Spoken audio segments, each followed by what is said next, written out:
Halo, nama saya Vincent Yang dengan NIM 515190036 dari Prodi Teknik Mesin Untar.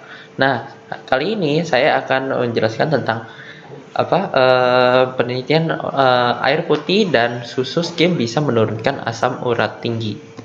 Nah, untuk pendahuluannya dari kutipan dari WebMD, asam urat dihubungkan dengan genetik, namun gaya hidup menjadi faktor utama penyebab asam urat.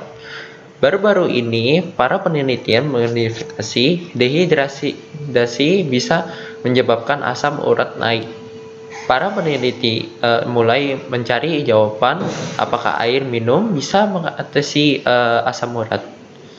Mereka merekrut 535 orang yang pernah mengalami serangan asam urat dalam tahun terakhir. Rekam medis peserta digunakan untuk mengkonfirmasi diagnosis. Dalam waktu 2 hari setelah serangan asam urat, peserta diminta untuk masuk ke situs web khusus dan menjawab pertanyaan tentang apa yang mereka makan dan minum dalam 24 jam sebelum menderita asam urat. Kemudian mereka diminta untuk login di lain waktu ketika mereka bebas asam urat dan menjawab pertanyaan yang sama. Nah, jadi apa itu hubungannya minum air dengan asam urat? Hasil penelitian menunjukkan semakin banyak air yang mereka minum, semakin rendah resiko serangan asam urat. Misalnya, minum 5-8 gelas air dalam 24 jam terakhir dihubungkan dengan risiko 40% lebih rendah terkena serangan asam urat dibandingkan dengan tidak minum atau 1 gelas air dalam sehari, kata Tuhina Neogi, MD, PhD, asisten profesor kedokteran Fakultas Kedokteran Universitas Boston.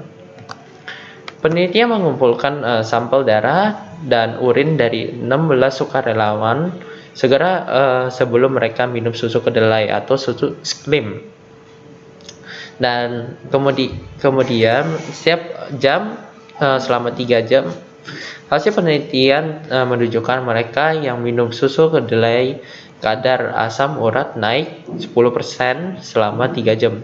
Sedangkan mereka yang minum susu skim mengalami penurunan kadar asam urat 10% dalam periode waktu yang sama.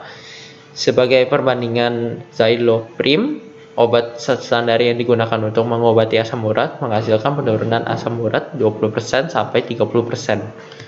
Kesimpulannya, dia mengatakan kandungan asam orotik dalam susu skim mendorong pembuangan asam urat oleh ginjal. Para penelitian sekarang mempelajari efek jangka panjang dari susu pada penderita asam urat. Elaine Husni, MD, rheumatologis, Cleveland Clinic, mengatakan masih terlalu dini untuk membuat rekomendasi berdasarkan kedua penelitian tersebut. Tapi air dan susu adalah makanan pokok yang umum dan itu adalah sesuatu yang bisa dikendalikan orang, katanya. Dan sampai situ aja, mohon maaf, terima kasih.